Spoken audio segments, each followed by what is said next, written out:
Hello and welcome to Restoring Our American Republic. I'm Chuck Benoit with The Nature of Things, where we are realigning God, government, and natural law so that we might restore our American Republic. Happy Veterans Day to all our veterans out there. Thank you for your service.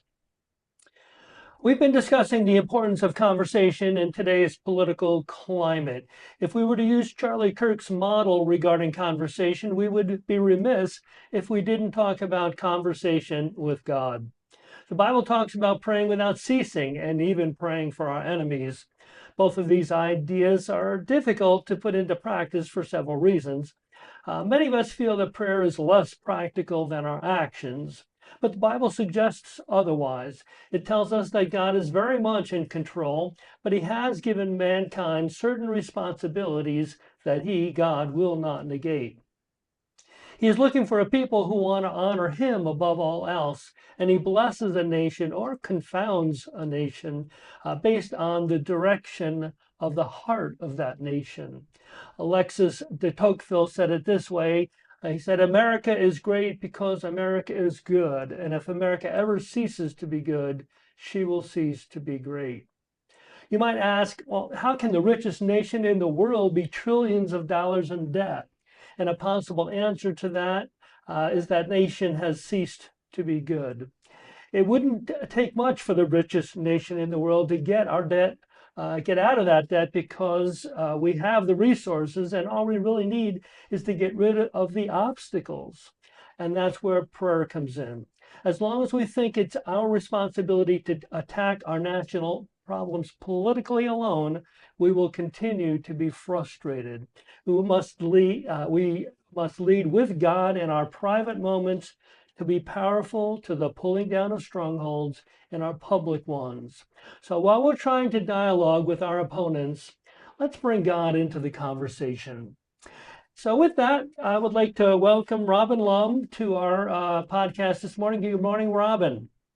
Good morning, Chuck. Good morning, Mike. Good morning, Mike. Yes, good idea. Let's bring Mike into the conversation. How are you, Mike? I'm doing great. Chuck, I can't help but notice that your monologue created a little halo there behind Robin. I love that. Well, there you go. There you go. Must be, anyway, that's just a joke. Right. Little So, fun for Robin, that. I understand that you were not really happy with our conversation with Executive Director Bill Helmick. I was wondering if you could give us a point of contention with what I thought was an even-handed attempt to hear his side of the story. Robin. Yeah, I agree. It was even-handed, but I thought that Mr. Helmick basically conducted a lengthy filibuster where he moved so quickly from topic to topic that there was very little time to dig into the specifics and ask some questions. So, I would describe Mr. Helmick as a Vesuvius of misinformation and a master at misdirection. He's like the Baghdad Bob of the RPOF. He always has something to say. It's just not always terribly credible. So my objections were to the claims that he made, and that's what I wanted to talk about today. And by the way, before we begin, I want to say happy Veterans Day. A nation owes its gratitude to those men and women who have served in our armed forces. We need to make sure that they are supported, appreciated, honored for their service. And one of the interesting statistics I came across recently was that only 7% of the U.S. population has served or ever will serve in the armed forces. And that means it's up to the remaining 93% of us to make sure that the military, active duty, reserve, retired, the veterans get the support that they deserve, financial and otherwise. So thank you to our veterans. We salute you. This is your day. Great, thank you.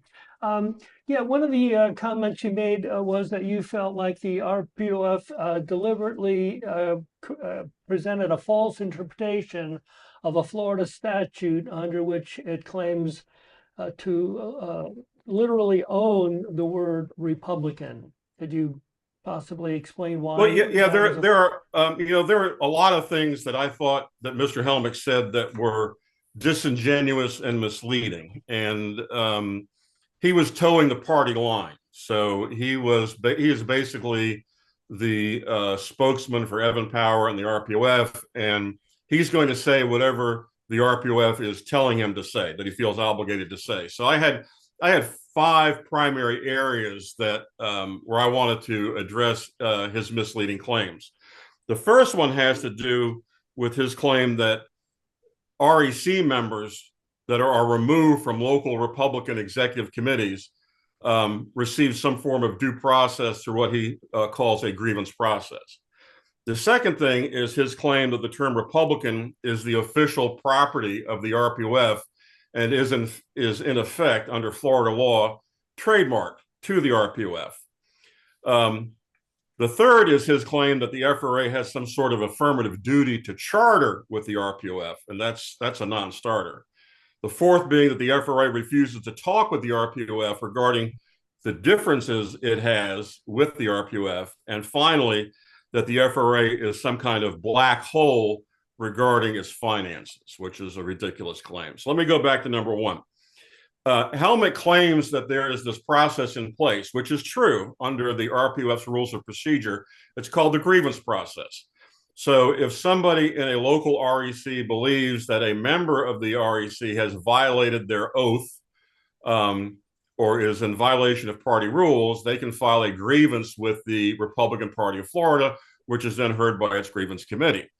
But the grievance committee is really nothing more than a kangaroo court. You may or may not get an actual hearing. And in almost every case, the outcome is a foregone conclusion. So in my case, I was removed last September following a grievance that was filed against me by then Duval County Party Chair Dean Black. And according to the grievance committee's own internal rules of procedure, they're not allowed to even consider a grievance, first of all, if it's filed within 90 days of an election.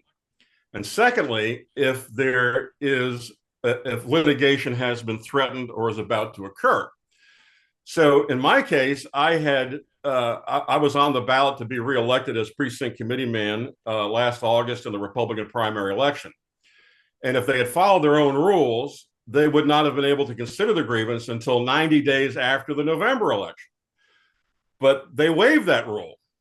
They also waived the rule that said they can't consider a grievance where litigation has been threatened. And let me remind your audience that last May and June, every FRA chapter in the state of Florida and the FRA itself received cease and desist letters from the attorney for the RPOF, Benjamin Gibson, demanding bold-faced demands that the FRA and its affiliated chapters immediately stop using the term Republican in their names, because the term Republican was the official property of the RPOF. That triggered these controversies about whether or not REC members should be allowed to continue to serve on their local RECs. So in the case of my grievance, they simply decided they weren't going to follow their own rules, and they removed me on September 16th of last year. There are dozens and dozens of other Republican Executive Committee members from around the state who were removed just before Thanksgiving when they received grievance notices telling them that a grievance had been filed against them. Now, ordinarily, a grievance notice requires a copy of the actual grievance to accompany that grievance notice, but there was none. They were just told that a grievance had been filed, and then that they were blocked from participating or taking office on December 1st as newly elected precinct committee men and committee women. The reason the timing was so suspicious is because in December of every presidential election year, the local Republican executive committees have what they call their organizational meetings, where they elect their officers. And what I think was happening is that the RPOF was deliberately trying to skew the results of those elections, because in several counties, the establishment Rhino executive committee officers of local executive committees were about to be tossed out. And this was their way of making sure that reform candidates were never put in place. And that's one of the reasons why, that's the primary reason why they did this. So in my case, at least I had the benefit of responding to the grievance. My response was completely ignored. They violated their own rules. But in the case of these others from around the state, they were just summarily removed without the benefit of a formal grievance process or even being able to file a response to whatever grievance was being filed against them. So Helmick's claim that the grievance process provides some sort of due process protection is absurd, because it doesn't, because the RPOF has demonstrated that it will do whatever it has to achieve its end, even if it means waiving its own internal rules of procedure. Now, the second thing that I found so objectionable. Can I just step Sure, in? Yeah, I'm sorry. A lot of this does fall around this whole idea of the word Republican. And somewhere I read that there was a statute that disallows for the registration of multiple party names. Can you address that? Because the Republican Party of Florida is the official name of the Republican Party of Florida. So the term Republican can't be their name along with or in conjunction with this other name. So can you give us some information about that? Yeah, and on my opening, you might recall that was my second point. So this is the primary point of contention. The Republican Party of Florida, and this is what Mr. Helmick was saying on the podcast last week, literally owns the word Republican, that it is trademarked and is their property. So let me go back and explain a little of the history of that and how the RPOF has come to adopt that rather absurd position. So there's a Florida statute 103.081 subsection 3, that says a political party, not just the Republicans, but a political party can register with the Secretary of State its name, its abbreviation, and its party symbol. So in 1990, 35 years ago, when the RPOF first made that filing with the Secretary of State, they did three things that you, me, and Mike would have done. They filed their name, Republican Party of Florida. They filed their abbreviation, RPOF, and they filed their party symbol, which at the time was that small stylized little elephant superimposed over a map of the state of Florida. And that was their filing. They actually did it on just one page of letterhead. That stayed in place for 9 years. It wasn't until 1999 that the RPOF made its second filing with the Secretary of State and suddenly filed the word Republican. Now, let's be clear. The Florida statute doesn't say you get to file multiple names. The term Republican could not possibly be the same or synonymous to Republican Party of Florida, because there is no political party in Florida called Republican. Additionally, when they made that filing in 1999, it was about 2 months after the RPOF had lost a court case in Duval County, where the judge specifically said, use of the term Republican is not an infringement on Republican Party of Florida. So I think they were still stinging from that ruling, and this was their way of creating an artificial workaround. Now, let me be very clear about a couple of things. First of all, if the RPOF thought that they could actually trademark the word Republican, they should have gone to the United States Patent and Trademark Office and applied for that trademark. But they know they can't do that because it would immediately be kicked back. That's because the term Republican cannot be trademarked. It is in common use. As a matter of fact, it's been in use since the founding of the first Roman Republic in 515 BC. It's been in common use to describe members of the Republican Party since 1854, when the party was founded. And according to federal law, it's generic in nature. You cannot trademark generic terms. You cannot trademark the term Florida. I mean, almost as ridiculous if they had said, yeah, well, we also own the word Florida. So used in conjunction with Republican Party of Florida, we own that too. So by law, they are not allowed to trademark the term Republican. He knows that. The RPOF never followed through on its threats to file litigation against the FRA and its subordinate chapters because they knew they would lose. And in our lawsuit against the Republican Party of Florida. That was my lawsuit and that of the FRAs. The judge basically said the only reason he wasn't going to rule on this issue of the RPOF's proprietary claim to the term Republican was because it was a moot point, because the RPOF had never followed through on its threat to sue. In theory, the FRA suffered no harm. So his hands were tied. He couldn't rule on that. So Bill Helmick knows it. Evan Power knows it. The term Republican cannot be trademarked. Mike, did you have something to say there? Not really. Oh, I thought I saw you. Yeah, So that's true. Well, my only point is this, Robin. My only point is this. This is America. And as it relates to the grievance process, the accused should always be offered the opportunity. Actually, it's their right to confront their accuser. And the grievance process that's in place at the RPOF does not offer that. That should be in the rules, in the Constitution, that every grievance that's going to be considered by the grievance committee, the parties get together and sit down around the table so that the accused can confront the accuser. That's what I'm saying. Absolutely. I mean, the whole idea behind having rules of procedure is so that the involved parties can know ahead of time how a dispute is going to be resolved. You rely on those rules. You go forward in good faith thinking, okay, I see what the grievance process is supposed to entail, how it's going to play out. I can trust the RPOF to follow its own rules. That's nonsense. They don't follow their own rules. They cavalierly disregard them in order to achieve a political end. And the political end they want to achieve is to stomp out independent Republican organizations who might have the temerity to endorse conservative Republican candidates in primary elections. That's their goal.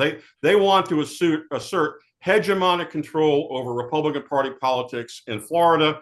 What better way to do that than to insist that you literally own the term Republican, which is an absurdity. Let me carry this a bit further. If you and I wanted to form Republicans Against Corruption in Central Florida, we would actually have to go to the RPOF to get their permission.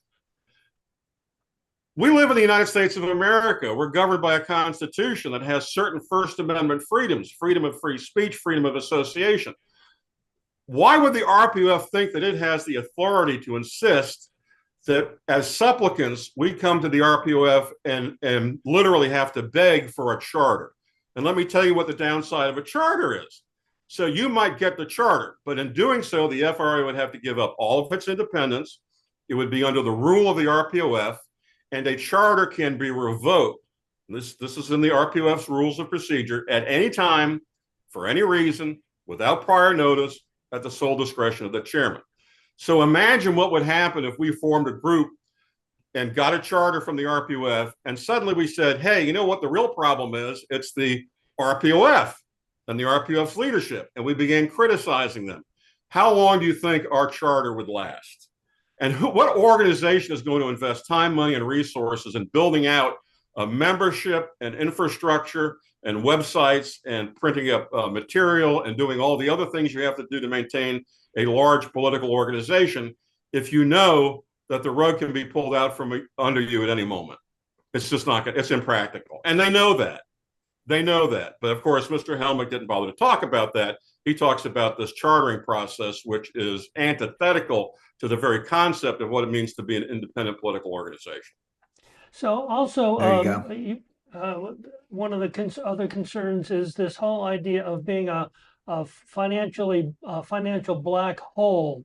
And I was wondering if you could maybe flesh that out, and what did he mean by that? And is that? Yeah, I was shocked. I mean, that really dumbfounded me. And throughout the podcast last week, as he was filibustering, I was repeatedly dumbfounded. But this was a real gem. So that's like saying that the Ladies' Garden Club is a black hole of finance because they won't tell everybody how much money they raise and how much money they spend. The RPOF is required by law to file reports with the Florida Division of Elections detailing their contributions and their spending. It's law. And one of the reasons this law is in place is because the Republican Party of Florida engages in what's known as express advocacy. So this is an important concept to understand. So in the state of Florida, if you are a person or part of a group of individuals that spend more than $500 a year on express advocacy, you have to register with the Florida Division of Elections and file spending reports. It's a requirement. Now, what is express advocacy?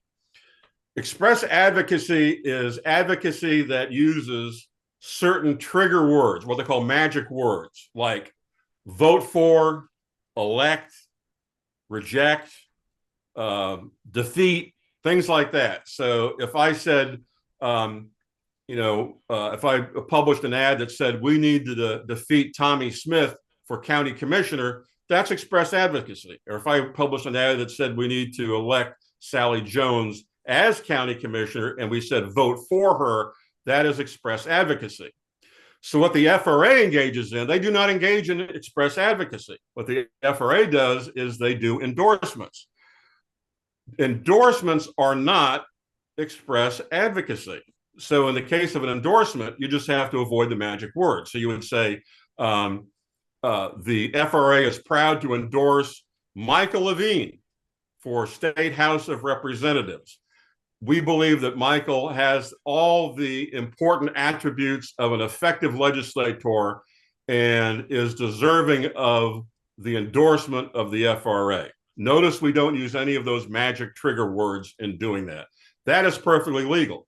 So as long as the FRA doesn't engage in express advocacy, it has no duty whatsoever to make any financial report. It's like any other private organization. Why would any private organization acquiesce to disclosure that isn't required by state law? You just don't do it. And for him to call it a black hole is absurd. Let me tell you what the black holes are in the RPOF and the Republican Party politics in Florida. The black holes are the dark money political action committees that routinely conceal the identities of their special interest donors by moving money from PAC to PAC to PAC. And one of the most influential practitioners of this is actually the chairman of the Rules Committee, the most powerful chairmanship in the Republican Party of Florida. The chairman of the Rules Committee, his name is William Stafford Jones out of Gainesville. Now, I'm not alleging that Mr. Jones has done anything illegal. In fact, that's, Florida's criminally lax campaign finance laws allow you to get away with almost anything. We're like the Wild West of campaign finance. So what Mr. Stafford does, and he claims to control over 150 different political action committees, and he's chairman of the Rules Committee. So what Mr. Stafford does is he creates these political action committees that bring in hundreds of thousands of dollars. And then he starts shifting it around to other political action committees where their funding has come from other political action committees. And so in doing this, because it's political action committee donating to political action committee, donating to political action committee, you lose track of who the special interest donors were. That is the definition of a dark money PAC. And this is something that is routinely practiced inside the RPOF. And nobody blows the whistle on it. They don't say a darn thing about it. And if you're talking about black holes, that is the black hole in not just in the RPOF, but in the Florida Republican Party politics period. And by the way, one other thing your viewers may not be aware of is that Evan Power, who's the chairman of the RPOF, is one of the most powerful lobbyists in the state of Florida. He and his firm, Ramba Consulting, represent dozens of special interest groups. Now, if that isn't a massive conflict of interest, I don't know what is. But most Republican voters in the state have been blinded to that. It's not, the RPOF tries to tamp down any criticism along those lines. So if there's a black hole, it's the RPOF and all of the dark money political action committees that operate with its tacit approval. Chuck, if you don't mind. Go ahead, Mike. Yeah, so at the end of the day, again, Mr. Helmick asserted that the state committee men, state committee women, and chairmen are the grassroots, and that the body had knew that Mr. Power was a lobbyist when they elected him, and then they elected him again. And that's a very big concerning thing to me as well, Robin, because honestly, I would like to see, in the interest of transparency, I would like to see that topic debated at the chairman's caucus and at the state committeemen and state committee women caucus to say, hey, this is a situation.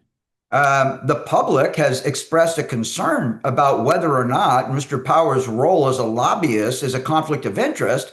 So let's put it on the floor and debate it in the chairman's caucus and the state committee men and women's caucus. And based on the debate, then that particular body can decide whether they're comfortable with it or not. Because I do believe that if Evan Power was up for election tomorrow morning, the Republican Party of Florida would elect him again overwhelmingly because of the amount of money he's able to raise. And that's due to his role as a lobbyist, Robin. Yeah. So let me go back. We're going to take a brief trip through the weeds once again. So the structure of the Republican Party of Florida is you have this state executive committee, which is made up of a state committee woman and state committee man from each county, elected by popular vote during a Republican primary election by all the voters, Republican voters in that county. There's also the local party chair, and those three people constitute a county's representatives on the state executive committee. Now, there's also something called the executive board of the state executive committee. And the executive board consists of only 35 or 40 people, many of whom are hand selected by the chairman. And the executive board has all the authority to operate and rule in between these quarterly meetings of the state executive committee when all state executive committee members are supposed to be present and voting. So what happens is that the executive board concocts a series of rule changes in between these quarterly meetings under the auspices typically of the chairman of the Rules Committee, William Stafford Jones, the guy who controls all those political action committees. And they concoct these, and then they will take them to the quarterly meeting. They're formally presented to the Rules Committee, which, by the way, is closed to the public. Even if you're a member of the executive committee, you can't go and watch what happens in the Rules Committee. You can't see the sausage being made, and there are also no minutes. No minutes are taken or released. In fact, as far as I know, the RPOF doesn't release the meeting minutes of its actual executive committee meetings. But what happens then is that those rule changes are then presented to the state executive committee, which is about 70% of the total committee, persons who are not on the executive board, and they get rubber stamped. So sometimes they only have a few minutes to look at these rule changes, and then boom, they get rubber stamped because that's what they're told to do. Unfortunately, there are a lot of well-meaning people serving on the state executive committee as these state committeemen, state committee women, party chairs, but they really are not encouraged to have any open debate. Everything is top down. It's all decided behind the scenes, behind closed doors. So the notion that there is this deliberative body representing the interest of Republican voters throughout the state is a fiction. It doesn't exist. And they know it doesn't exist. And this is how they get away with a lot of what they do.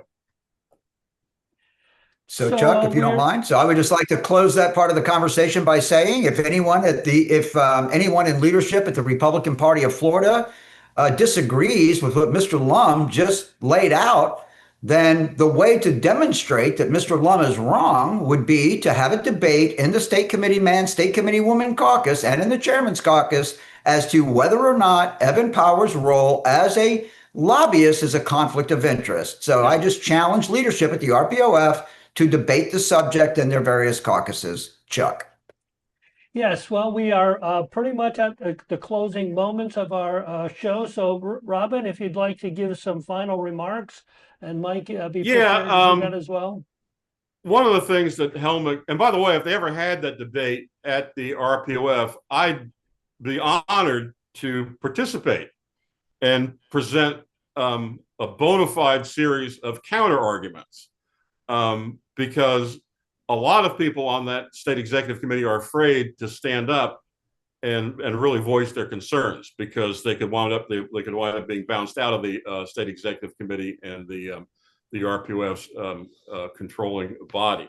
But the one thing I'd like to close with is this notion that Helmut started off with in his presentation last week, which is that the FRA refuses to talk with the RPOF and quote unquote work out its differences. The FRA was never invited to talk to the RPOF to work out its differences. What the RPOF got were a series of obnoxious, demanding cease and desist letters threatening litigation. You don't start out a process of talking out your differences by threatening people with litigation. That's pretty much a non-starter. Well, thank you, Robin. And Mike, any closing remarks? I would just like to say that we have an opportunity in the state of Florida right now to make some serious progress for the people, the citizens of this state, which includes a litany of subject matter that's running through the Florida legislature in this particular, well, in 2026 legislative session. We can go back into 25, 24, 23 and take a look at some of the stuff that's been done recently.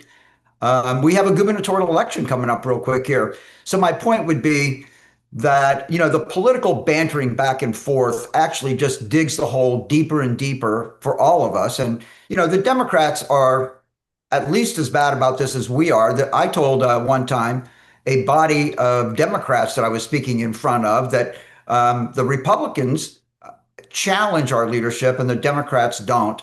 And I know, and I told them that I was very confident that the platform of the Democrat Party was inconsistent with the personal values of the people that I was speaking to in the room. And I believe that's totally true. The Democrats do not allow dissent whatsoever. And sadly, I think that, I'm just going to say it because I believe it to be true, that we're drifting into that same territory where Republicans obviously are punished for challenging Republican leadership. And the proof of that would be the expulsion of Republicans from state executive committees, particularly Republicans who are duly elected by the voters in their counties. And I would say that, and I just say that I believe that I would venture to say that if we all sat around the table and our intention was to bring constitutionality to the Republican Party of Florida, that we could achieve that. But unfortunately, as I expressed to our legislative delegation here in Lake County last night, my fear is that that is not the purpose or the intention of what goes on at the Republican Party of Florida or in the Florida legislature. And I'd like to also quickly remind people that we're moving into not just a 2026 gubernatorial election cycle, but the stage is being set for the 2028 presidential election. And I think our viewers should really open your mind up as you're watching the political posturing that's going on, and not only focus on this critically important gubernatorial election that's coming up, but you also need to really put your eye on the 2028 presidential election in order to understand the political bantering and posturing that's going on, Chuck. Well, thank you, Mike, and thank you. Oh, go ahead, Robin. Would you indulge me for one last remark? Go right ahead, Chuck. Go ahead. I will go anywhere in Florida at any time to debate Evan Power and Bill Helmick, and that's an open invitation. Thank you. Yes, thank you. And thank you, Mike. And thank you all out there for tuning into our twice weekly live stream. Please follow us on Facebook at Restoring Our American Republic, or check us out on YouTube at Restoring Our American Republic -ROAR. Please like and share the program. And remember, if you are unwilling to govern yourself, you will be governed by tyrants. So until next time, God bless you, God bless President Donald J. Trump, and God bless America.